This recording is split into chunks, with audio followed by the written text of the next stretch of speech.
দেখুন, রাজ্য জুড়ে চলছে উচ্ছেদ অভিযান। বুলডোজার দিয়ে ভেঙে গুড়িয়ে দেওয়া হচ্ছে একের পর এক বেআইনি নির্মাণ। এবার হকার উচ্ছেদ নিয়ে বিধানসভায় আলোচনার দাবি সিপিআইএম বিধায়ক মুস্তাফিজ রহমানের। আর এই নিয়ে নতুন সরকারের কাছে পলিসি আনার দাবি মুস্তাফিজুর রহমানের। দেখুন, শহর সারাউন্ডিং যে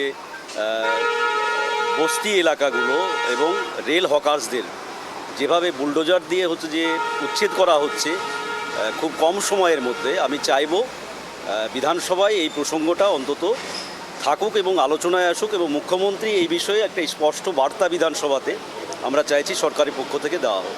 আমি চাইছি একটা স্পষ্ট পলিসি ঘোষণা করুক এই সরকার, যে স্টেশনের হকারদের কি চাইছেন ওনারা, পুনর্বাসন দিয়ে না দিয়ে। এই যে হাজার হাজার হকার আজকে দাঁড়িয়ে যাদবপুর, দমদম থেকে শুরু করে একেবারে আমাদের কলকাতা, হাওড়া, হুগলি, নর্থ 24 পরগনা, সাউথ 24 পরগনার একটা বিস্তীর্ণ এলাকাতে যেভাবে নোটিশ দেওয়া হচ্ছে হঠাৎ করে এবং রাতারাতি বুলডোজার নিয়ে পৌঁছাচ্ছে, এই ব্যাপারে সরকার একটা স্পষ্ট বার্তা বিধানসভাতে অন্তত এই বিষয়টা আলোচনা হোক এবং স্পষ্ট বার্তা সরকারের পক্ষ থেকে দেওয়া হোক। আমি এটা চাইব।